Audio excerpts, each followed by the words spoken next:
গেছে, নিজের আখের গুছি আছে না না, এরকম আমাদের দেশে এই ঘটনা আছে না নাই? এই জন্য এরা কেউ আমাদের আদর্শ হতে পারে না। আমরা যুগ যুগ সময় পেয়েছি, কি করেছে আমরা সাক্ষী দিচ্ছি, আমরা বাস্তব দেখতে পাচ্ছি কি করেছে বাইতুল মুকাররমকে। অথচ একটা জাতীয় মসজিদ, এটাকে আন্তর্জাতিক মানের একটা মসজিদ করা সম্ভব ছিল, করে নাই। কিন্তু কোরআন হাদিসের জ্ঞানী একজন দায়িত্বশীল আমরা পেয়েছি, আলহামদুলিল্লাহ, তিনি এতটুকু করেছেন। আল্লাহ তাআলা তাকে দীর্ঘ নেক হায়াত দান করুন। এরকম যোগ্যদেরকে আল্লাহ তাআলা আগামীর বাংলাদেশে নেতৃত্বে আসার মতো তৌফিক দান করুন, এবং আমরা সেই নেতৃত্বকে অনুসরণ করব ইনশাআল্লাহ। জাতীয় মসজিদ বাইতুল মুকাররমে রাসূল করিম সাল্লাল্লাহু আলাইহি ওয়াসাল্লামের জীবন সায়ান্নের গুরুত্বপূর্ণ একটি দিন আখিরি সাহার সোমবারকে কেন্দ্র করে ইসলামিক ফাউন্ডেশন আয়োজিত আজকের এই দোয়া ও আলোচনা অনুষ্ঠানের উপস্থিত সম্মানিত সভাপতি, ইসলামিক ফাউন্ডেশনের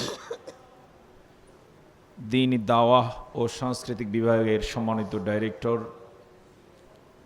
বিশিষ্ট ইসলামিক স্কলার বন্ধুবর ডক্টর মাওলানা হারুনুর রশিদ হাফিজাহুল্লাহ, আমার আগেই প্রধান অতিথি তার মূল্যবান কথা বলেছেন খুবই স্বল্প সময়ে। ইসলামিক ফাউন্ডেশনের সুযোগ্য সম্মানিত ডাইরেক্টর, মহাপরিচালক,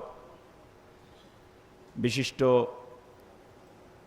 বরেণ্য ইসলামিক স্কলার এবং বিচারক জনাব আব্দুস সালাম খান, আল্লাহ তাআলা তার এই সংক্ষিপ্ত কথায় বারাকা দান করুন।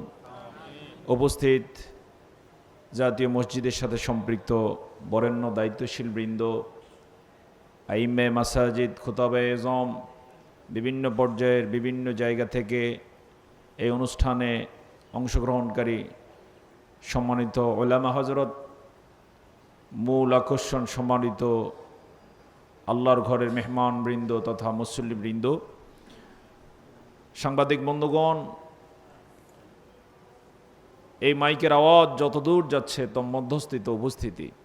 শুরুতে আমরা আল্লাহ সুবহানাহু ওয়া তাআলার লাখো কোটি সুজুদ এবং শুকরিয়া আদায় করব যে মহান আল্লাহ তাআলা আকাশের নিচে জমিনের উপরে সর্বশ্রেষ্ঠ যে মহান ব্যক্তি, তার জীবনীর উপরে আখিরি সাহার সোমবার নিয়ে কিছু কথা আমাকে বলার মতো এবং আপনাদেরকে শোনার মতো সুযোগ দিলেন।